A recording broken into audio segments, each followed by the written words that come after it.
Legend Entertainment has been making high-quality adventure games all through the 90s, but have sometimes been accused of not putting enough gumption in their graphics. So recently, they've been putting extra effort into the visual side of their games without losing the powerful storytelling techniques that have made them a name to reckon with. If you thought Deathgate and its crisp postcard images were amazing, you better pull your socks up tight, or Mission Critical is going to knock them right off. It's a tightly crafted space adventure with a little techno-philosophy thrown in for good measure. By now, you probably know that this game features everybody's favorite Klingon, Michael Dorn, and Patricia Charbonneau from RoboCop 2 as major officers on board the player's ship. What you might not know is that both of these characters get blown to Kingdom Come inside the first 15 minutes of the game. So if you're a big Star Trek fan hoping to see a game just chock full of Michael Dorn, this probably won't satisfy your hunger.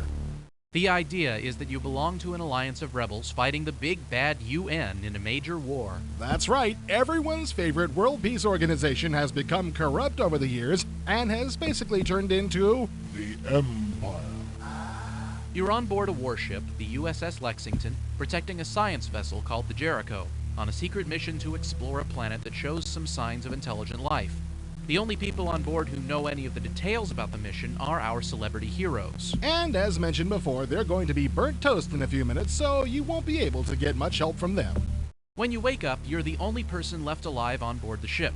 Everyone else has been evacuated on a mass suicide mission. It's a long story. Trust us, it makes sense in context. It is your job, nay, your sacred duty, to complete the mission for the rest of the crew. But before you even worry about finding your way down to the planet's surface, you've got some major problems aboard ship to take care of. For one thing, the brakes are out. Actually, no, the brakes are not out. But that may be the only problem you don't have. The reactor's gonna blow any second, the main computer is down, a traitor has planted an antimatter bomb on board, the communication system is on the fritz, and the stuff in the food replicator all comes out tasting like charcoal briquettes. Well, shipboard food always tastes like that, but at least the brakes aren't out.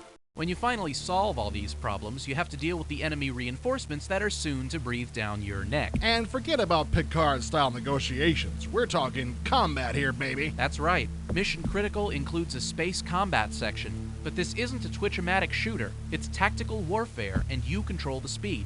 You control 9 battle drones of different capabilities in each combat, and your brain's been speeded up enough by an experimental drug to make it possible for you to tell the drones what to do in super-fast space combat. Of course, since this is a Legend adventure game at its heart, there may well be some players who aren't very good at this sort of thing or don't want to bother with it.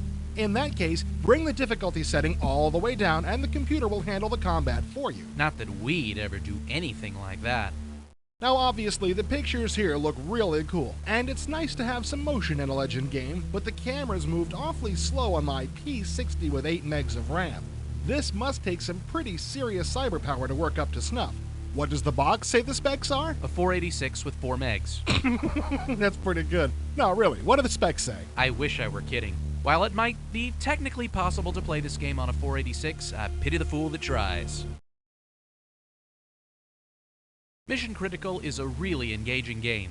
All the emergency maneuvering you have to do at the beginning of the game serves the same function as the action-packed openings of the Indiana Jones movies. You start out knowing it's going to be a roller coaster ride. Yes, you'll need a pretty potent system to make this game play properly, but if you've got the juice, go for it. This is the most unique sci-fi adventure game to come along in a long time.